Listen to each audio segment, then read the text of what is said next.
नमस्कार, स्वागत है आपका एबीपी न्यूज में। मैं अखिलेश आनंद हूं और अब शुरू होने जा रहा है वो शो जो आम आदमी की आवाज है, घंटी बजाओ। घंटी बजाओ का मकसद है आपकी समस्याओं की गहराई से पड़ताल कर आपको इंसाफ दिलवाना। तभी तो हम हर रोज सरकार और सिस्टम में बैठे हर रसूखदार शख्स से तीखे सवाल पूछते हैं। आज जिस समस्या की हम विवेचना करने वाले हैं वो बीच शहर लोगों को मौत के मुंह में डालने और घर बैठे घर बार बर्बाद हो जाने के लिए जिम्मेदार है। सवाल है कि आखिर क्यों बाढ़ बारिश से इंसान घर बैठे डूब रहा है, वो भी देश के सबसे आधुनिक शहरों में शुमार बेंगलुरु जैसे हाईटेक सिटी में। और हद तो ये कि ये भ्रष्ट तंत्र इसके लिए उसे ही गुनहगार ठहराने पर पूरी तरीके से आमदा है जो इसके विक्टिम हैं। क्या आप जानते हैं शहरों के विकास के नाम पर और बाढ़ बारिश जैसी आपदा से निपटने के लिए सरकार करोड़ों करोड़ का बजट हर साल खर्च करती है, लेकिन नतीजा वही ढाक के तीन पात। तो क्या करप्ट सिस्टम यूं ही लोगों को ऐसे ही बीच शहर बाढ़ बारिश में डुबोता रहेगा? क्या यूं ही घर बैठे लोगों की जान जाती रहेगी? और क्या यूं ही हमारा सैकड़ों करोड़ का इंफ्रास्ट्रक्चर बारिश में बहता रहेगा? आप 8422840000 पर घंटी जरूर बजाइए और देखिए हमारी रिपोर्ट।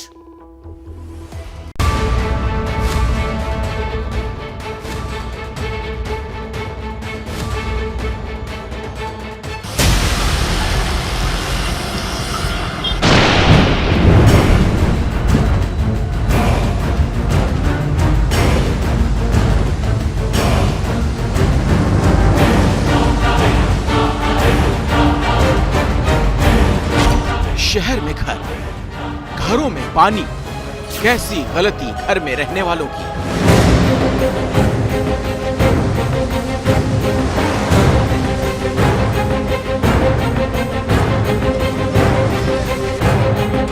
मानो किसी लेक या समंदर से होते हुए ये गाड़ियां जो है वो इस वक्त पार होती है कि ये बेंगलुरु शहर का वो हकीकत है जो आपको आज जानना बहुत ही जरूरी है। जलमग्न हाईवे, सड़कों पर पानी, कैसे गलती घर में रहने वालों की।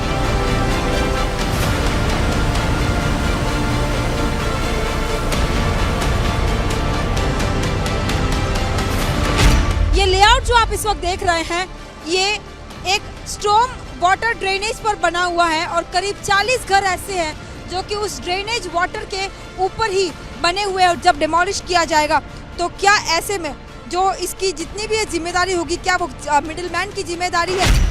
दरिया में बदला पूरा शहर, कैसे गलती घर में रहने वालों की।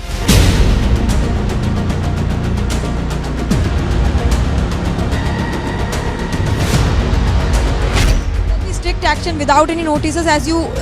यस, सबसे पहले तो हमारा लेआउट जो है वो करीब 20-22-25 साल पुराना है। परमिशन क्यों दिया उन लोगों ने? अगर ऐसा कुछ प्रॉब्लम था यहाँ पे, हम लोगों के पीछे क्यों पड़े हैं?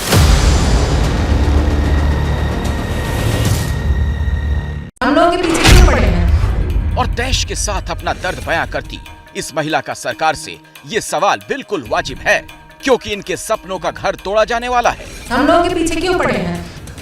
और वजह है शहर में हल्की बारिश से भी भर जाने वाला पानी, हर तरफ सैलाब। लेकिन इसका समाधान निकाला गया है ले देकर शहर के ढेरों आशियानों में। प्रशासन को लगता है इन पर बुलडोजर चलाए जाने से ही शहर को बाढ़ से बचाया जा सकता है। ये बेंगलुरु शहर का वो हकीकत है जो आपको आज जानना बहुत ही जरूरी है। बेंगलुरु के वेलांदूर और सरजापुर रोड की ये तस्वीरें हैं जो इस वक्त आप हमारे स्क्रीन में देख रहे हैं। और यहाँ पर आप देख सकते हैं बारिश में किस तरह से सड़क जो है हर बार इसी तरह से भर जाती है, जो कि poor planning of urban city बता सकते हैं इसे, कि किस तरह से इसे प्लान किया गया है कि यहाँ पर किसी समंदर या लेक की तरह मानो यहाँ पर ये जो गाड़ियाँ हैं वो इस वक्त इन लहरों से होते हुए गुजर रही है। ये वो हकीकत है आईटी सिटी बेंगलुरु की जो आज आप जानेंगे कि आखिर क्या कारण है, आखिर किस किस का नेक्सस है जिसने आज world famous IT city Bengaluru को इस हाल पर लाकर खड़ा कर दिया है। बेंगलुरु वो शहर जहां पर पॉटहोल के कारण पहले ही आए दिन टू व्हीलर्स न जाने कौन किस दिन अपनी जान गंवाता है और कई लोग घायल होते हैं पॉटहोल्स के कारण। अब आप अनुमान लगाइए कि उन पॉटहोल्स को इन पानी में क्या देख पाना संभव भी है। लेकिन ये वो तस्वीर है जो दर्शाती है बेंगलुरु के उस हाल की, जो आज हर बेंगलुरियन यहाँ से होते हुए अपने मंजर तक पहुँचता है। लेकिन अब अगर सड़क पर निकलने वाले कुछ बेंगलुरु निवासियों की मंजिल होगी उनका बनाया सपनों का घर, तो निकट भविष्य में उनका घर अपनी जगह से हटाया जा चुका होगा। ಮರ್ಸಿಲೆಸ್ಲಿ ಯಾವುದೇ ಮುಲಾಜಿಲ್ಲದೆ ಯಾವುದೇ ಪ್ರಾಪರ್ಟಿ ಆಗಿರ್ಬೋದು, ಯಾರದೇ ಪ್ರಾಪರ್ಟಿ ಆಗಿರಬೇಕು, ಅದನ್ನ ಡೆಮಾಲಿಷನ್ ಮಾಡಿ ನೀರು ಆಚೆ ಹೋಗೋಕೆ ವ್ಯವಸ್ಥೆ ನಮ್ಮ ಕಂದಾಯ ಇಲಾಖೆ ಡಿಸಾಸ್ಟರ್ ಮ್ಯಾನೇಜ್ಮೆಂಟ್ ಆಕ್ಟ್ ಅಡಿಯಲ್ಲಿ ಇದು ಕ್ಲಿಯರ್ ಇದೆ. ಯಾರಿಗೂ ನೋಟಿಸ್ ಕೊಡೋ ಅಂತ ಅವಶ್ಯಕತೆನೆಲ್ಲ ಮಾಡಬೇಕು. ಈ ಬಾಟಲ್ ನೆಕ್ ಅನ್ನ ಹೇಳಿದಿರಿ, ನಾಳೆ ಅಥವಾ ನಾಡದ್ರಲ್ಲಿ ಈ ಕಾರ್ಪೊರೇಷನ್ ಅವರು ಎಲ್ಲೆಲ್ಲಿ ಬಾಟಲ್ ನೆಕ್ಸ್ ಪಾಯಿಂಟ್ಗಳು ಕೊಟ್ಟಿದ್ದಾರೆ, ಒಂದು 10 ಪಾಯಿಂಟ್ಗಳನ್ನು ಕೊಟ್ಟಿದ್ದಾರೆ. ಆ 10 ಪಾಯಿಂಟ್ಗಳಲ್ಲಿ ನಾಳೆಯಿಂದಲೇ ಅದನ್ನ ಡೆಮಾಲಿಷನ್ ಮಾಡುವಂತದಕ್ಕೆ ಮರ್ಸಿಲೆಸ್ಲಿ ಮಾಡಿ, ಯಾವುದೇ ಫೋನ್ ಅಟೆಂಡ್ ಮಾಡದೆ मर्सिलेसली माड़ी ಅಂತ ಹೇಳಿದಿರಿ। दरअसल इसका मुख्य कारण है एनक्रोचमेंट यानी अतिक्रमण। स्क्रीन पर दिख रही ये तस्वीर इसी अतिक्रमण का नतीजा है।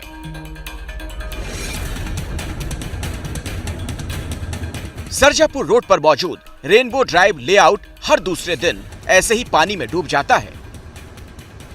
सैलाब की वजह से 86 साल के एक व्यक्ति ने हार्ट अटैक के बाद अपनी जान गंवा दी, क्योंकि उसे वक्त पर अस्पताल नहीं ले जा पाए लोग। आप जानकर हैरान होंगे कि आखिर ये लेआउट पानी में क्यों भर जाता है। दरअसल ये लेआउट स्टॉर्म वाटर ड्रेनेज यानी भारी बारिश के दौरान पानी जाने के लिए जो नालियां या कैनाल बनाई गईं, उसके ऊपर बना हुआ है। रेवेन्यू डिपार्टमेंट ने भी करीब 40 घर इस लेआउट में आइडेंटिफाई किए हैं, जो कि SWUD यानी स्टॉर्म वाटर ड्रेनेज के ऊपर बनाए गए हैं। यही कारण है कि हर दूसरे दिन जब भी बारिश होती है तो ये लेआउट पानी से भर जाता है, जिसके बाद ट्रैक्टर या बोट्स का सहारा लेना पड़ता है।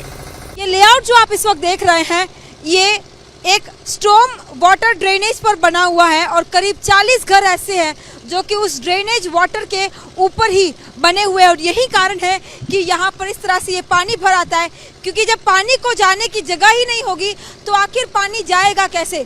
इसी तरह से ये केवल एक उदाहरण इस वक्त आप हमारी तस्वीरों में देख रहे हैं।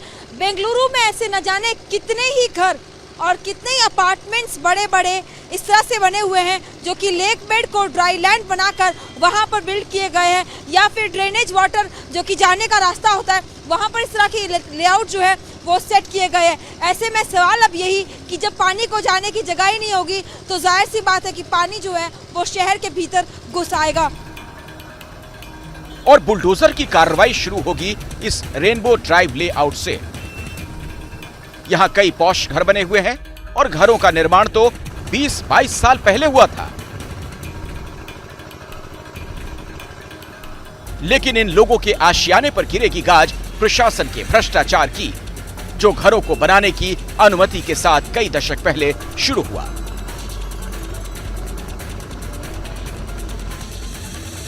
रेवेन्यू मैप पर इस रेनबो लेआउट को 2 SW ड्रेन यानी स्टॉर्म वाटर ड्रेन्स पर बनाया गया, जिसमें एक हलानाय का हल्ली लेक तो दूसरा जनसरंद्रा लेक की ओर जा रहे हैं।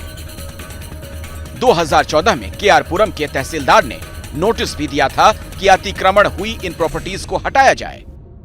बिल्डर्स तो अपने घर बनाकर चले जाते हैं, लेकिन उसके बाद जो खरीदार होते हैं, जो कॉमन मैन मिडिल मैन होता है, वो अपनी तमाम जो जीवन भर की पूंजी होती है उसे जमा कर अपने घर को खरीदता है।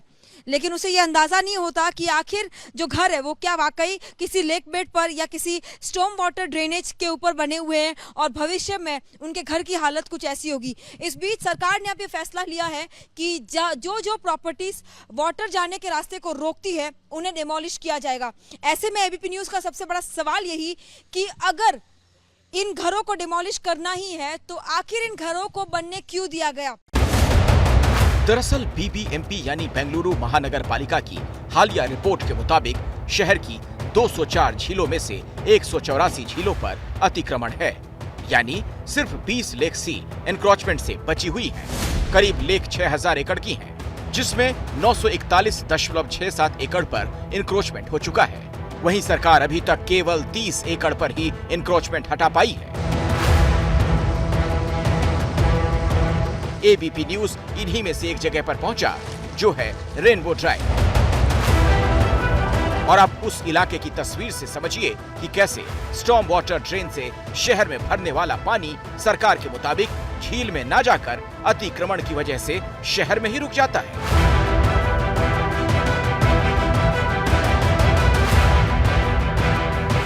बेंगलुरु में रेनबो ड्राइव इलाके में 40 घर अवैध पाए गए।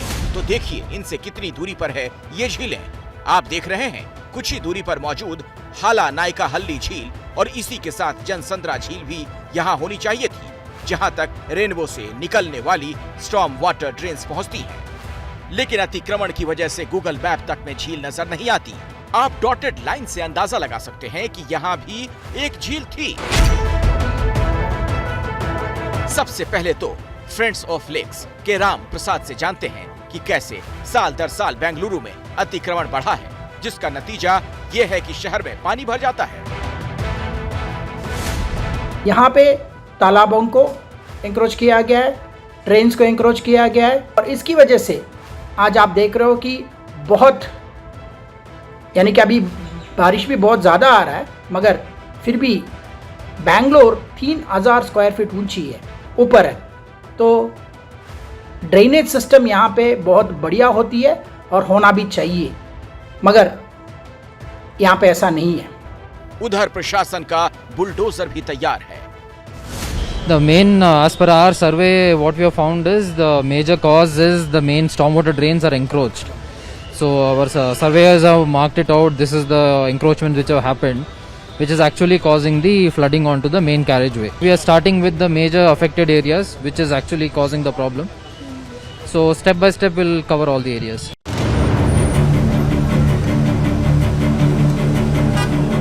रेनबो ड्राइव इलाके में करीब 430 प्लॉट हैं और यहाँ करीब 265 लोग रहते हैं। इनमें से 40 परिवारों के घर प्रशासन ने तोड़ने के लिए चिन्हित किए हुए हैं, जबकि यहाँ रहने वाले बाशिंदे जाहिर है घबराए हुए हैं, नाराज हैं और कुछ तो मानने को तैयार नहीं कि बाढ़ इनके आशियानों का नतीजा है। Because there is, as per the new CDP of Bangalore, there is nothing, no water path on this side. Okay, so it's a very 1930, map or something. They are referring to. So as far as residents are concerned, there is nothing in that. Okay, what? Because government has realized that it is not a primarily because of this drain issue. It is primarily because of the lake overflow issue, and our layout entrance is at a lower level than the Sarjapur road, which has become much higher. So government is making a separate drain from our layout with a new culvert for water to go out. Okay, so that is the first thing which government is working on, and we are thankful to government for doing that. Okay, because the front part is getting affected. Okay. और देखिए बात ज्यादा हैरान क्यों करती है। बेंगलुरु की बात की जाए तो हाईटेक सिटियों में शुमार है, और सबसे बड़ी चौंकाने वाली बात कि जब इस तरीके से वहां पर निर्माण का काम हो रहा था, जिसे इलीगल कंस्ट्रक्शन बताया जा रहा है, तब प्रशासन ने कोई कदम क्यों नहीं उठाया। अब इस तरीके से सख्त कार्रवाई की बात क्यों कही जा रही है। और अब बात करेंगे घंटी बजाओ के असर की। इस शो में दिखाई गई हमारी रिपोर्ट पर जब आप घंटी बजाते हैं तो सरकार को झुकना पड़ता है, अपने फैसलों को पलटना पड़ता है। एक बार फिर यही हुआ। हमने उत्तर प्रदेश के 2 लाख शिक्षकों की आवाज उठाई थी। उनकी सैलरी से बीमा राशि के नाम पर काटे जा रहे पैसों को लेकर हमने सरकार से सवाल पूछा था। इसके बाद सरकार ने यह माना है कि जो राशि काटी जा रही थी वो गलत है और तुरंत प्रभाव से इस पर रोक लगाई गई। ये रिपोर्ट हम आपको दिखाएं उससे पहले जो हम बेंगलुरु की बात कर रहे थे, किस तरीके से वहां पर अतिक्रमण की वजह से अब सख्त कार्रवाई की बात कही जा रही है, हम दिखाते हैं।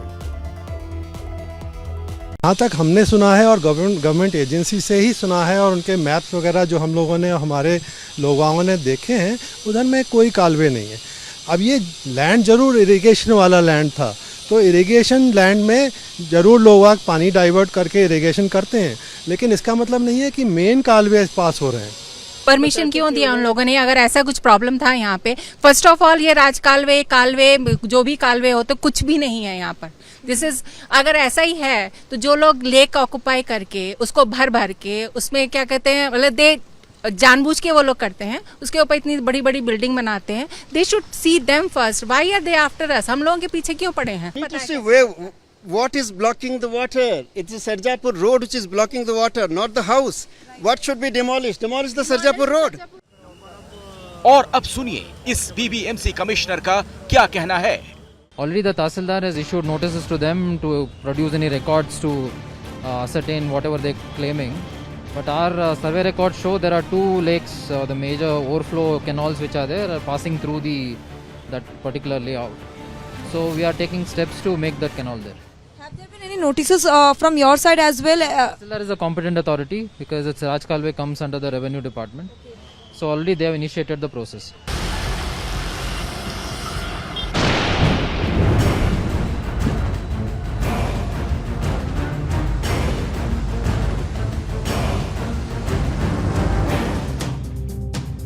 लेकिन सवाल वही कि शहर को डुबोया भ्रष्टाचार ने, हर सैलाब लाया भ्रष्टाचार।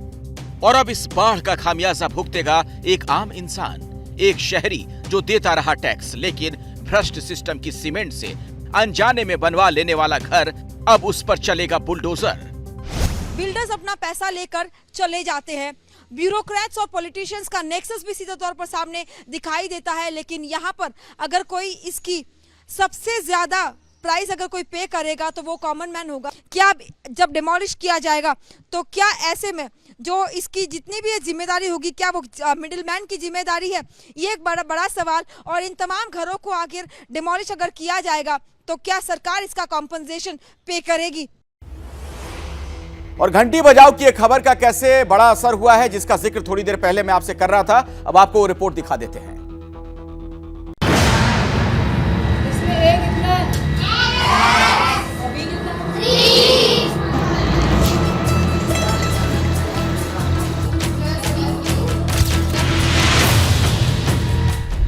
इस चिट्ठी को ध्यान से देखिए। ये उस आदेश की कॉपी है जो उत्तर प्रदेश के बेसिक शिक्षा विभाग की तरफ से जारी किया गया। इसमें सबसे ऊपर लिखा है शीर्ष प्राथमिकता यानी टॉप प्रायोरिटी, और नीचे लिखा है 31 मार्च 2014 के बाद से यूपी के बेसिक शिक्षा परिषदीय विद्यालयों में नियुक्त सभी शिक्षकों के वेतन से कटने वाली बीमा प्रीमियम राशि को तुरंत प्रभाव से काटना बंद कर दिया जाए। और सरकार को यह आदेश इसलिए जारी करना पड़ा क्योंकि आपने घंटी बजाई। देश के सबसे बड़े राज्य उत्तर प्रदेश से सामने आया है करोड़ों का टीचर बीमा घोटाला, और इसका जीता जागता सबूत है टीचरों की सैलरी। 31 अगस्त को हमने आपके अपने शो घंटी बजाओ में उत्तर प्रदेश के शिक्षकों की सैलरी से काटे जा रहे बीमा प्रीमियम की खबर दिखाई थी। उत्तर प्रदेश के करीब 2 लाख शिक्षकों के बीमा पर ही डाका डाल दिया गया। देश का भविष्य संवारते हुए शिक्षकों की गाढ़ी कमाई से कटने वाली बीमा की राशि का कुछ पता नहीं। ये धोखाधड़ी कुछ और दिनों या महीनों से नहीं बल्कि पिछले 8 सालों से चल रही है। एबीपी न्यूज ने जब इस मामले की पड़ताल शुरू की तो तमाम शहरों में हमारी मुलाकात ऐसे शिक्षकों से हुई जिन्होंने हमें बताया कि उनकी सैलरी से ग्रुप इंश्योरेंस के नाम पर 87 रुपए काटे जाते हैं, लेकिन इतने सालों से उन्हें कभी इंश्योरेंस का कोई फायदा नहीं मिला। वेतन से ही कटते हैं 87 रुपए, हर महीने कटते हैं 87 रुपीज़। सर अभी आज सच तो कोई लाभ मिला नहीं है, लेकिन मंथली कटते हैं ये 85 या 87 रुपीज़ हर महीने हमारी सैलरी से कट जाता है। इस पैसे का कहीं पर भी कोई लेखा जोखा नहीं है कि ये पैसा कटकर आखिर जा कहाँ रहा है। पैसा आपका कट रहा है, क्या वो बीमा कंपनी के पास पहुंच रहा है? पहुंच रहा होगा, विभाग जब काट रहा है तो कब पहुंच रहा है। इंश्योरेंस तो बहुत ही ज़रूरी है, जो हम खासकर टीचर्स के लिए या किसी के लिए भी इंश्योरेंस, कभी भी कोई आकस्मिक घटना होती है तो वो बहुत बड़ा सहारा होता है टीचर्स के लिए। लेकिन जब तक शिक्षकों को इस बात का पता चला कि उनकी सैलरी से हर महीने काटे जा रहे 87 रुपए सिर्फ सरकार का खजाना भर रहे हैं, तब काफी देर हो चुकी थी। पिछले 8 सालों में यूपी के 2 लाख शिक्षकों की सैलरी से करीब 208 करोड़ रुपए काटे जा चुके हैं। अभी कितना? जहाँ ए है वहाँ क्या आएगा? बी आएगा। करोड़ों की इस रकम का क्या हुआ? आखिर क्यों ये पैसा काटा जा रहा है? इन सवालों के साथ जब हमने 31 अगस्त को घंटी बजाओ में खबर दिखाई तो 48 घंटे के अंदर सरकार बैकफुट पर आई। इसीलिए सिर्फ 2 दिन के अंदर सरकार को टीचर्स की सैलरी से काटे जा रहे बीमा प्रीमियम को तुरंत प्रभाव से रोकने का आदेश जारी करना पड़ा। इस फैसले से वो लाखों शिक्षक खुश हैं जो इतने सालों से अपनी सैलरी का एक हिस्सा बिना किसी कारण के कटवा रहे थे। जैसे ही घड़ी का काटा दोपहर 2:30 पे आए, बबीता जी का दिल सास बहू साजिश के लिए मचल जाए। और ये है इनकी बहू, पूरे दिन ऑफिस की टेंशन हो जाए गॉन जब ये करें अपना फेवरेट शो फ्री टाइम पे ऑन। इनकी तरह आप भी देखिए अपना फेवरेट शो अपने टाइम पर और डाउनलोड कीजिए एबीपी लाइव ऐप अपने स्मार्ट टीवी पर।